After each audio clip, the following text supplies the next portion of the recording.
Hello, hello, hello! Daycarn here, and welcome back to Torment! Yeah, we're just about to talk to this guy. It thing. The massive creature looms over you, a scent like lightning, and the underground cavern washes over you. It reminds you of nothing so much as curiosity. It chitters and rumbles, waving its large claws through an expressive dance. Something about these smells, sounds, and gestures seem familiar. A niggling itch in the back of your mind. At least you remember the taxonomy now. This is a Stitches, a huge burrowing insectoid. It points to itself and says, "Check."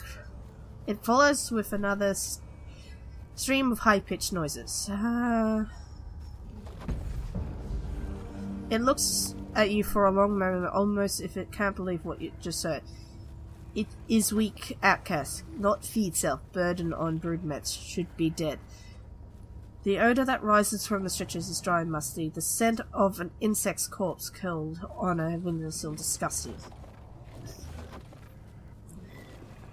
One, persuasion. Good thing I got those extra points. Making a note.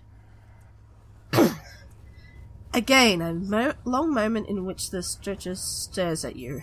You have the sense that it is evaluating you with eyes that see beyond the human visible spectrum. Human care strange. Why so much for person of stretcher? A stray breeze whirls of zephyr of bafflement passes your nose.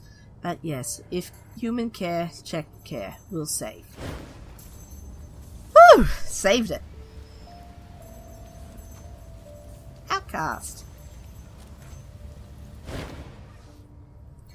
A deformed stretcher sees you approach, and its grunt and chitters with pleasure. The stench of a newly unearthed stone surrounds it. It patiently waits for your words. You survived. How are you now that you have returned to your native habitat? It shrugs and points to the stretcher tunnel. It points to itself and draws a clicking circle around itself. It chitters sounds almost familiar. Almost. Something about the creature's behavior is familiar, and you realize that you, or the least the changing god, have spoken to the beasts before. Not skillfully, but well enough to understand if only you could remember. Okay, I'm gonna leave it alone for now. Okay, let's go search for the other castoff, I guess, while we're down here. Mapper, child. Doctor. From a distance, it looks as if this mutant is wearing a form-fitting suit of finely patterned lines in white, yellow, and pale blue. On closer examination, it becomes apparent that these are tattoos, and they are covered nearly the entirety of his body, even his shaved head. His actual clothes are simple and worn, and his boots look as though they have seen hard use. He studies the meaningless swirls and wells on his arms and mouths names that mean nothing to you. When he looks up to you, you see that a strange device covers one of his eyes. A deep blue light shines in the center, and it seems to measure and evaluate you as he focuses on you. He smiles as you approach, a broad beaming grin that says he considers you a friend already. "I am Mapper," he says, Scansford. "A new faces mean new places. I have been everywhere around here. I found my way into places long sealed and best forgotten. Met all sorts of people." He frowns. "Can't say I care much for some of them, it's true." His voice is fast, insistent. Still, I try. The communities of the world are islands of light. Sometimes they wink out, and sometimes they flare up. I want to link them together. I want to be a bridge, so I'm looking for a woman. I'll remember that. Matkina, the White Death, I've heard of her. I know where she hides too. He grins, wide, exposing a mouthful of extraordinary white and clean teeth. I can tell you where she is, but I hate to say it comes with a price. Much as I love to talk about my travels, I need you to finish a patch of Saga's Cliff map, and I need bargaining rights for the next time I see the navigators, he shrugs. Also, she might not be happy I've told. But I might be able to help you find for a trade, of course. He drops his voice. Have you heard of the changing god, savior of Sagaslis in times past, and so forth? They say he had a sanctuary under the city, a place he used to retreat to, and planned for the future while he fought on his past. You know, making possibilities maps. The sanctuary is the one important place I haven't seen the Sagaslis, and I need it to fill my map. As far as I can tell, it's not far past the stretch of land. The problem I'm having is that I just can't make any sense of their language. Maybe you can talk to them, he shrugs disarmingly. It's a hell of a price, I know, but there it is. You want to find Mikita? You'll find the sanctuary for me. Okay. Pretty straightforward.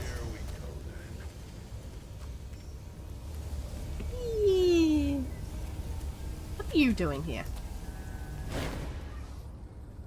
The violet-skinned Vistan paces back and forth before the cavern opening. It wears fine clothes that serve as I can't speak.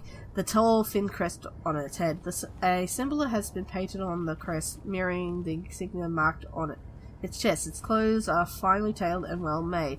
The name of the creature's race crawls into your mind. It is a Varjalan. This one has temporarily chosen to be female. Her bulbous eyes flash quick around her surroundings before focusing directly on you. The council didn't send you. That much is plain. Her voice is high and fluting. You're aware this cavern isn't safe? I hope you know. I hope. What exactly do you want? I was wondering what you were doing here. I am conducting a diplomatic negotiation on behalf of the city. Unfortunately, I'm not dealing with reasonable species. Her crest flutters irritably. I made no progress at all. Days wasted in this miserable tunnel, and I have nothing to show my superiors. Maybe I can help? She looks you up and down, considering doubtful, but you might have other skills I can use. The circumstances call for a new tactic, and these levies cannot do what needs to be done. Nor can I. The Varjel nods. If you can truly think you can help, let's put you to a test. She waves off her flanker and gestures a short, choppy, sharp, and irritated. It's these damn little stretcher. I speak to them, I offer negotiation threaten, yet they persist in their digging, and every day another house on the cliffs above slips into the sea. If digging does not cease, the city itself will crumble. So here's my quest. Find a way into their lair, remove their precious ears, and return them to me. These hostages shall ensure the future of the city. No. Then you are turning back upon the people of the city. Should you change your mind? No. I know it's sinking, but I'm not letting you make money off it.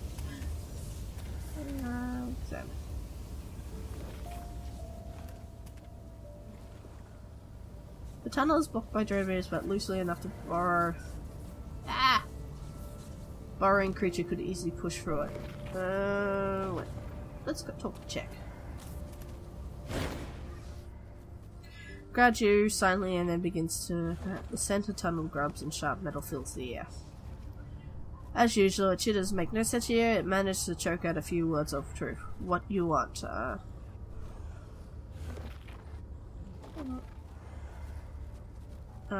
don't have that. You dig under the city, right? You can take me someplace? Yep. Yes, shins, okay. You almost sense of the language structure. Can you... Making a note. He listens carefully at you and then rotates his shoulder in front of it. Why not? Maybe. It's considered how the word phrase. Okay. So stop. Protect the eggs.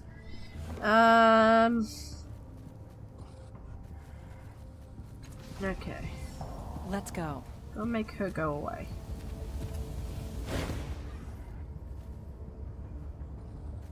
I just want to ask a few questions. Yes.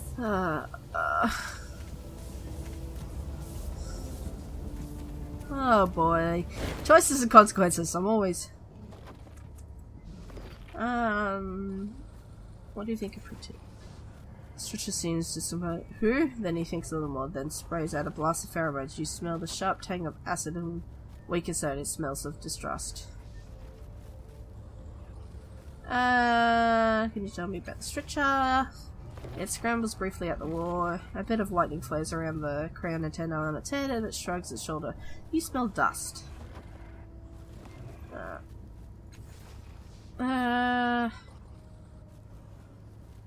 Okay, what would you use Shin for? He points to various items on your belt and person, and you think it's telling you that the stretcher buy items from a human. Okay. Would like... Shakes his head and smells magma. The aroma reminds me of regret, and the knowledge that you should not push further. Okay. I don't want to steal their eggs.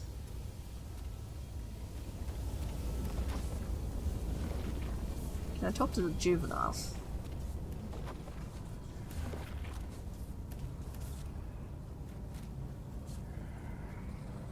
Alright. Okay. What about this one? Let's see. Foreign creature. Foreign creature. I'm going. Okay. What's this?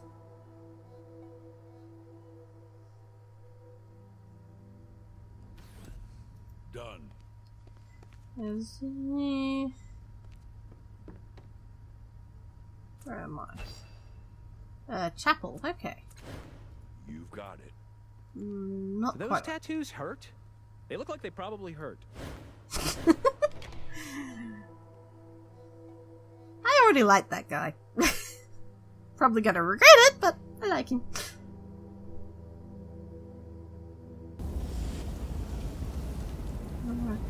All right.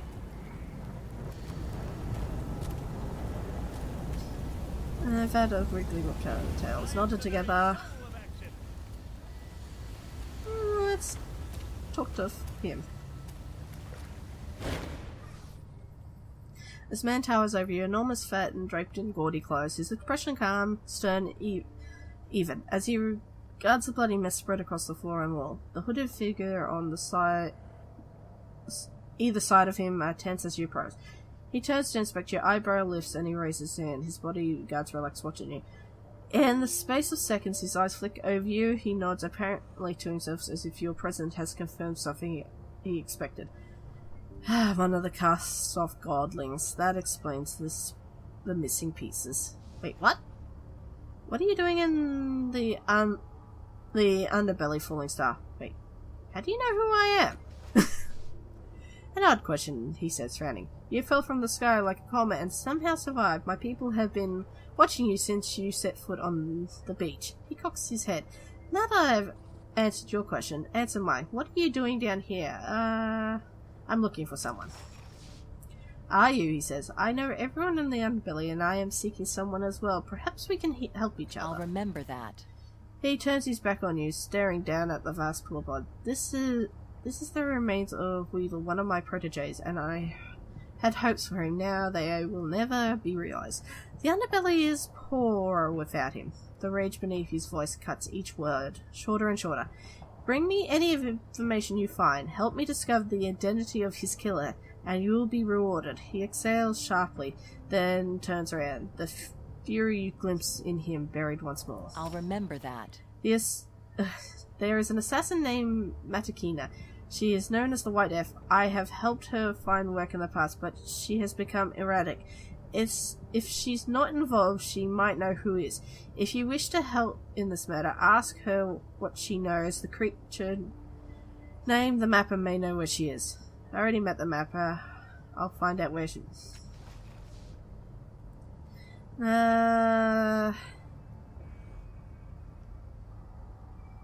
Farewell. So it looks like it's pointing to that way. Look out below! Above!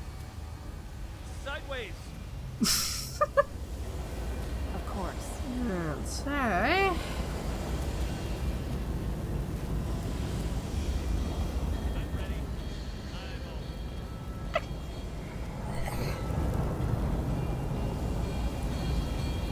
interact. Martyrs at first glance, this ancient, unmoving construct seems nearly identical to the ones in the manufactory. It is only when you move closer into the hazy aura of the forge light that you see the chaotic worlds of engravings marking every millimeter of the armored raid, and the worker standing behind it is adding even more. As with the other construction, you have a feeling the bubbling sensation in mind. This construct force likewise unraidable. Morning! The constructor says. It is morning, isn't it? I never pay attention to the time. There's not much use of it down here. Firelight twinkles off the constructor's black eyes. I am artisan. What can I do for you? What's your opinion of the foreman? Well, I don't like speak poorly of my family, construct breaks off when the worker behind him snickers. It's true, they are difficult in their own ways, of course. We argue, and here we mean Master Foreman and me, but that's to be expected. We've known one another for millennia, understand. We went through decades of angry silence until, well, we learned to accept each other as we are. It chuckles. Master Foreman has beliefs exhausting ones that it cannot help inflict on others, and our broken friend wants to die. I think, put it a different way, but it does. And though we bicker, I care for them. How couldn't I, after thousands and thousands of years? Okay. Of course. Well, I'm gonna leave it there and try and work out what I've got to do. So, this is Daycarn signing off. Bye! I met 3 people. Ooh. And no one to pop up balloons this time.